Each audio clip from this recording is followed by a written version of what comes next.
Ready, set, go. Greetings undetermined spectators of the World Wide Web. I am Tall Lanky Guy. Welcome to my new room. I know, it's been a while and I haven't actually recorded in this room yet, but here I am. This is you can see my wall of stuff that I've been in behind me. And welcome back to Depression Quest. I know it's been too long since I recorded the first episode of this.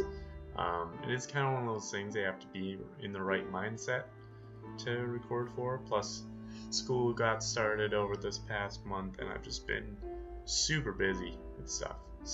But we're here now, and we're gonna continue. So if you don't remember what happened from the last episode, went to a party that I didn't really feel like going to, but the girlfriend wanted me to go, and yeah, she wasn't really expecting me to go, but she was pleasantly surprised.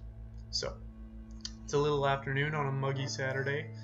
Your mother has come over for a surprise visit, claiming loudly that she doesn't see you enough, so she decided to invite herself over. Okay, good. As you converse, she walks around your place, and you get the distinct impression that you're being inspected. Oh, good. So, she can see whether I've got my crap together or not, which, if my room's any indication, I do not. So what's going on with you lately? She asks abruptly. It's an interesting question. Taken somewhat aback by this left fielder, you tell her you're not sure what she means. She repeats the question, saying that you haven't seemed like yourself lately. She gestures to the dirty dishes piled in the sink, and notes the fact that you haven't called or visited in a while. Your reticence? I don't know what that word means, I'll have to look it up later. Only seems to spur her on more. She presses you, asking if you're having problems at work or with Alex, and you're beginning to feel increasingly battered by her sudden well-meaning but overwhelming inquisition.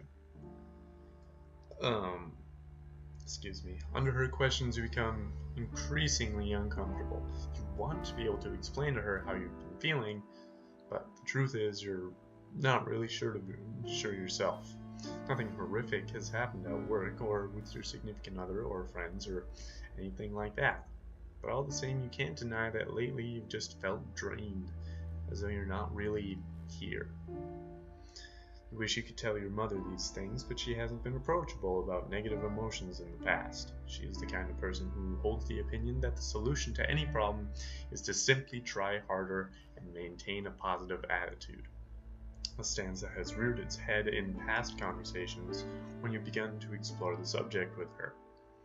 You know she's unlikely to be understanding, and you feel the energy drain out of you, and you imagine what would happen if you managed to blurt out everything you are feeling.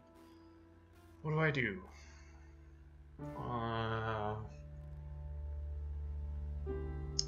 For now, just because it doesn't really seem like time for a long conversation, let's change the subject. I don't like doing it, but I think it's the best thing to do at this point. Are you okay? It's a question you've been finding yourself at being asked a lot lately. It's one that has begun to make you instantly uncomfortable.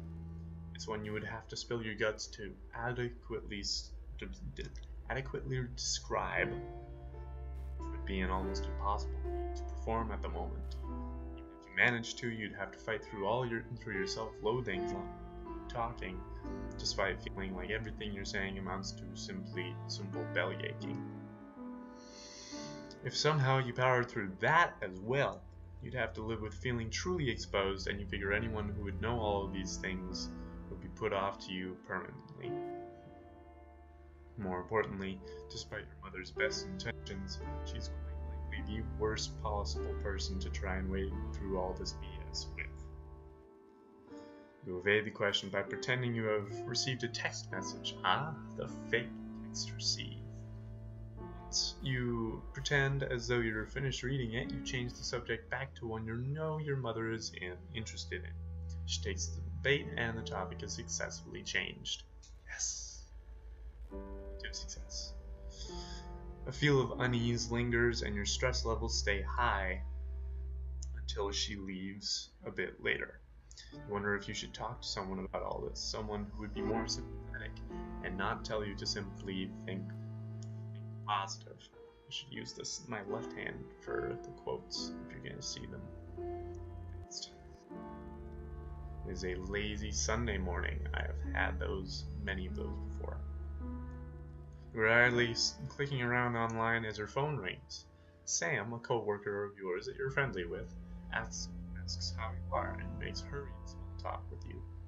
Typically only ever talk to him on the phone when one of you needs a shift covered, so it's slightly awkward.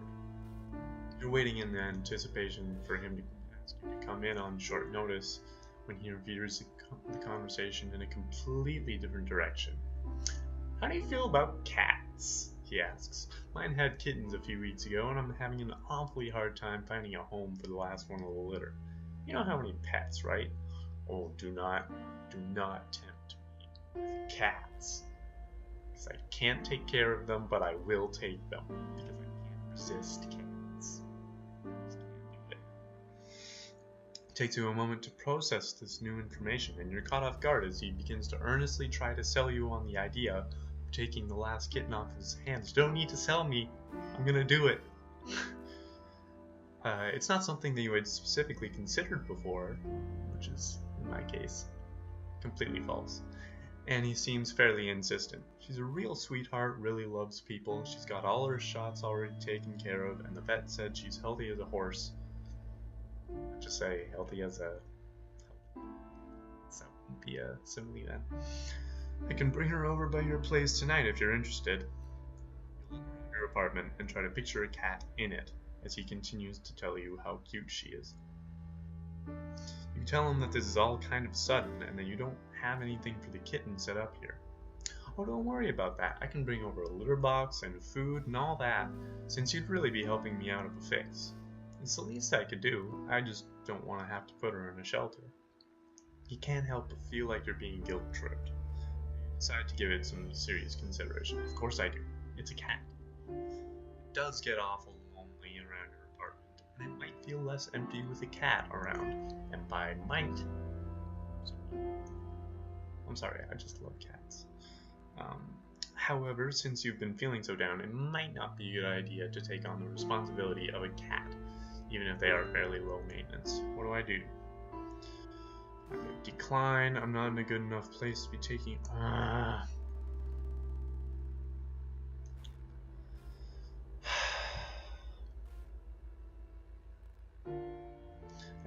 gotta do it. I can use the companionship. Oh, look at it's a picture. I made a mistake. Probably. Sure, I made a mistake here. Accept the offer of the kitten and hang up shortly after making arrangements for when your coworker can drop her off tonight. After hanging up, you worry about it if you've suddenly taken on a responsibility that you can't handle, and you hope you don't make a small animal suffer for it. You're not entirely sure what to expect, and you spend the rest of the afternoon researching cat care online and trying to think of a name. What would you name? I think I would name my cat Philip. Philip the cat. Yeah. The evening rolls around and you hear a knock at your door, startling you out of reading Wikipedia entirely too hard. You take possession of a small, terrified black and white kitten in a carrier, along with everything you need to start taking care of her. My first cat was black and white. You take her into your bedroom, close the door, and open the door to the carrier excitedly. She's in the back of it, and you back off. Slightly defeated, you remember what you researched, and introducing a kitten to a new home. You're alone to go mess around on your computer, hopefully checking over your shoulder every so often to see if she has come out yet. She hides her inside her carrier, periodically making sorrowful cat howls, long enough for you to start worrying that she doesn't like you. By the time you go to bed, she's curled up at the foot of it, eyeing you nervously before falling asleep. Oh, it's so cute. Over the next few days, you gain her trust and she begins affectionately following you around, sleeping on you, and hopping up on you anytime you sit down to do some work. Nice. I like that. That's good. Hopefully that helps. In some.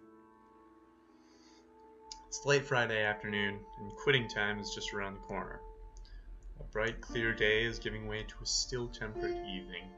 You can hear your coworkers all around you anxiously making plans for evenings and weekends, but you're really looking forward to just going home and resting after what's turned out to be a very long and taxing work week. Just before the end of your shift, you get a call from Alex. It seems a group of your mutual friends are heading out to a nearby pub for dinner and drinks to celebrate the end of the week. They want to know if you'd like to come along. Tentatively tell her that you're emotionally exhausted from the work week, and a social outing like that would just take too much out of you today. Okay? You encourage her to go and have a good time, since you know it's been a while since she's gone out with friends. The effort feels futile, since you know she isn't going to go without you. I don't know why they decided to make this person so introverted. You can very much be an extrovert and still struggle with depression, but I'm not gonna make too much criticism of this. It's just, isn't gonna go without you. Scrolling. A couple hours later, the two of you find yourselves in a familiar position on the couch, watching comedy shows on Netflix, a box of pizza open on the coffee table in front of you. As you look around the couch at her, you start to feel anxious. You feel bad about effectively forcing the two of you to stay in tonight again. While you are always appreciative of your partner's efforts to take your feelings into account and help make sure you're socially comfortable, you sincerely worry that you're holding her back from enjoying a more fulfilling relationship. While she does seem to enjoy spending time with you, as the two of you sit in comfortable, almost contented silence, watching old shows you've seen 2 or 3 times before, your ever-increasing fear that your relationship is becoming one-sided weighs more and more heavily on you. You feel more than ever like a burden or a ward to her, and it's virtually impossible for you to see what value you could possibly offer to her in return. First of all, this nagging fear has made you feel more self-conscious than ever, withdrawing ever inwards, and you've started to pull away even from Alex herself. This is a time when you gotta be honest about this. Ask Alex if she's happy with your relationship. I know that, obviously, the chances that she'd immediately be like no are slim, but still, it's good to ask. You look over at Alex, who hasn't noticed you watching her yet, and you try to parse the expression on her face. You worry that it's one of sheer boredom and bear tolerance. You wonder if she's thinking about all of the fun things she could have been doing tonight if she wasn't trapped on this couch with you, ordering from one of the same 3 takeout places that you always order from. A sense of disappointing her creeps over you as you picture what the night could have been if you had just accepted the invitation she had made earlier. I know this is a pretty boring Friday for you. Are you really happy being with me? Like this? She turns to look at you, forehead wrinkled. Why do you ask me that so often? You feel her body stiffen and pull away from yours just a little. Well, I mean, you start but are unable to try and think of how to answer.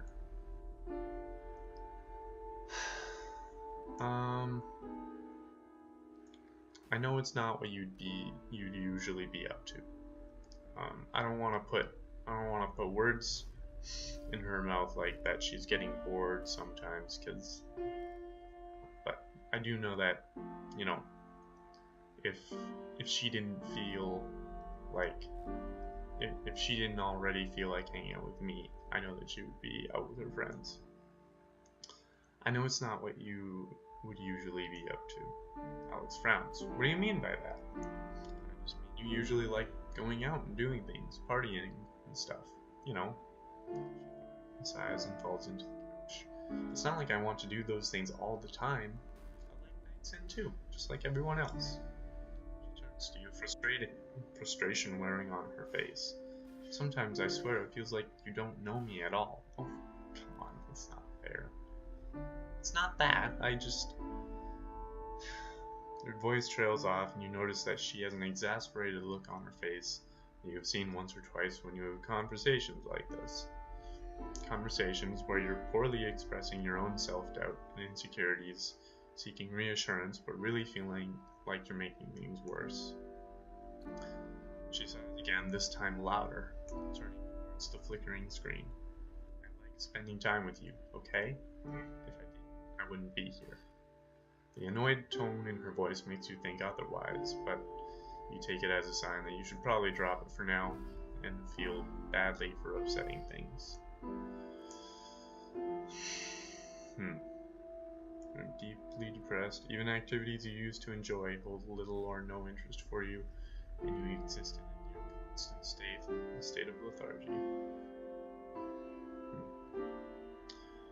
Alright, I'm gonna leave it here, just because we're out of time for this episode. If you've got thoughts about the way either I'm dealing with the way I'm going through this, or if you've got questions, I would say you can definitely put them in the comments. Make sure that you're mindfully being respectful, because I'm sure there are possibly or probably people that are watching this that are dealing with something like this. So yeah, if you like this video, you can go ahead and click the like button. Comments are welcome, again with respect in mind, respect and sensitivity. And if you haven't subscribed, maybe you want to keep up to date with the series, see how it goes, you can do that. I'll see you later.